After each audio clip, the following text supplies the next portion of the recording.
Certainly in all of the arts and all of the crafts, there are masterworks, and everything that's been said here about photographs could be said about drawings or etchings or engravings. None of you have mentioned anything that's particular to photography as a special quality. So my question is, what is to use light to print its own image, to print the image that's in the camera or in the photograph. So that's itself is. It's also about, photography is about the photographer's eye. He's about how he uses his equipment. In very few other art media does a photographer use it as important a piece of equipment as a camera, a mechanical instrument. And it's very much about the print and how whether the photographer uses his camera well and his printing process well to create an image that has mystery and evocation and resonance. And how do you know that? I think that's one of our points. You've got to understand a little bit about what is photographic about photography. You've got to know about technique, as Anne suggested. You've got to know that it's all created by light, and that is truly the unique thing that separates photography from the continuum of other ways to make marks on paper. Paper existed for nearly 1,200 years before photography, and it will exist a long time after photography. There are lots of ways to make marks on paper. Photography, we see doing it with light, as opposed to marking it with ink in some way, begins in the 1840s and ends about now. And so that's another element of what we're trying to do in the Center for the Legacy of Photography, is explore that question of what is unique and photographic about the photograph. And I think the number one element of that is, well, actually two things that have been mentioned. It's the way that the picture has to be created. It's created with light, with the particular technique and eye of the photographer. You can talk about immediacy. You can also talk about setting things up. There were quite a few versions, for example, of the Migrant Mother, until this iconic photograph was created. And the same is true of the Lewis Hine Powerhouse Mechanic image that we all are familiar with. There were many mechanics tried out, many different poses tried out. And so the photographer's eye and the way of working and admiring that particular skill that, yeah, that was upside down on the ground glass of a camera. And that's the way the photographer had to compose it. That's the way the photographer had to imagine it and then result in this. Understanding that is important to fully appreciating what you see in a photograph. Also the fact that some photographs were intended for certain purposes and have other meanings for us today, just as the Dorothea Lange, which was meant to promote the difficulties of the Depression, or the Charles Sheeler photograph that I showed you from the Lane collection that was intended to promote the Ford Motor Company, but doesn't even have a picture of a car in it. And these pictures have come to have iconic status for us and special meaning for us. I think photographs that are masterpieces have sort of layers of metaphorical meaning for us, that they show intensity, they show impact, they show passion, and so forth. I think the thing that separates photography from the other graphic arts for me is its relationship to the world that's out in front of us and the assumptions that we bring in looking at a photograph. We now all know that photography doesn't always tell the truth, but still when we look at a photograph, we bring a set of assumptions and we understand the relationship between the photographer, the camera, and the real world, which is different from the set of assumptions we bring to an engraving or painting or something. The last question before we open the panel to questions from the floor. Obviously, process does matter. Are there certain photographic processes amongst the hundreds, if not thousands, of choices that photographers have to make and what material they choose to make their expression in? Are there certain processes that are inherently more apt to be judged as fine art and seen as more conducive to masterful work than others. For instance, the tintype, no matter how high the achievement is in the tintype, it's apt never to be as valued as a high achievement in platinum printing, at least up until now. No. There is no process that is inherently better or worse than ours. Let's take Frederick Evans.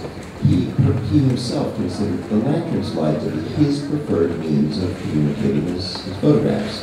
And he made these beautiful lantern slides on sheets of glass that he would then use to project and to use to contemplate as objects held up to the light.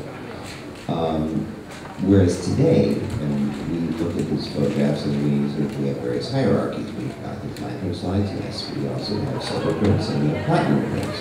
But if you put these things side by side, I don't think there's, if all things being equal, if the quality of the print or the slide is equivalent, I think anybody who would look at that would agree that the platinum print would stand above any of those other mediums. Within an individual photographer's work, one might make a hierarchy, but I don't think one can make, I don't think one can. I understand you totally. I don't want it to matter. It shouldn't matter. Somehow, some way, though, it often does. What matters is how well they use the process that they choose. That's available to them at the time, and then they choose. Well, I just say in the show, how many daguerreotypes do you see outside in a sea of photographs? They're all masterful achievements in the daguerreotype, but there are very few in the show. Why would that be? Don't answer that. Let's we have the micro. I see the hand in the right-hand corner. Wait till the microphone comes to you, sir.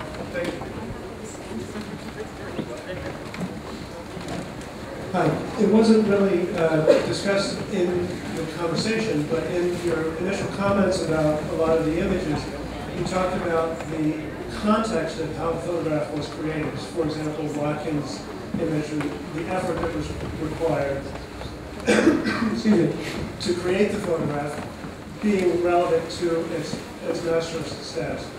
Now, how would context apply to a contemporary work or would it? Is that relevant in determining whether or not a contemporary work would be elevated to the status of a masterpiece? Thank you. I'm not positive I understand, but I'll make clear one thing about my comment about the Watkins is that the labor alone doesn't make it a masterpiece. I mean, so whether making a photograph takes a 60th of a second or it takes somebody labored for months and months to make this single print isn't relevant to me unless it. I mean, in the case of Watkins, it was that I think that labor encouraged him to give special consideration to exactly how the picture was framed and what moment would be right and what perspective would be right. And it's not the labor itself that makes it worthwhile, but that the labor encouraged an extraordinary sense of calibration and consideration. I'm not sure I totally understand what I think we have indeed concentrated more on early photography in our discussion and presentation, but I think that with contemporary work, I think for me the context, so much contemporary photography has to do with conceptual ideas. And for me, the conceptual ideas are the context for the contemporary work. And if you don't know what the artist's idea was behind the making of a body of work or an individual work, you may not truly understand what that work is about. And I think that for me, that's the context, and that's a lot of what is important for contemporary.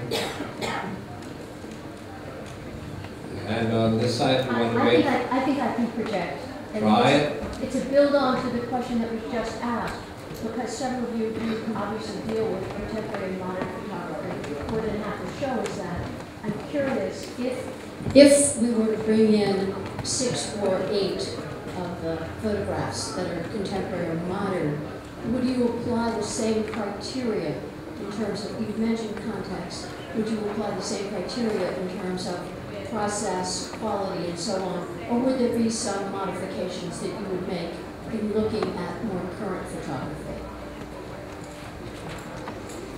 I think speaking only for myself or not for me, I would apply the same curiosity I have about technique, object, condition to my, and also my reaction to the image, and I would try to understand the conceptual framework that the photographer had behind, or any other circumstance that the image or the object could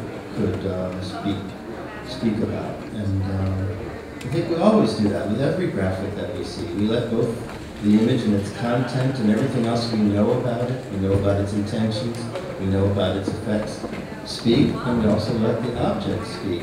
Is this, how did this object come to be? What kind of object is it? Is the object itself interesting, and in what ways? So yeah, my answer would be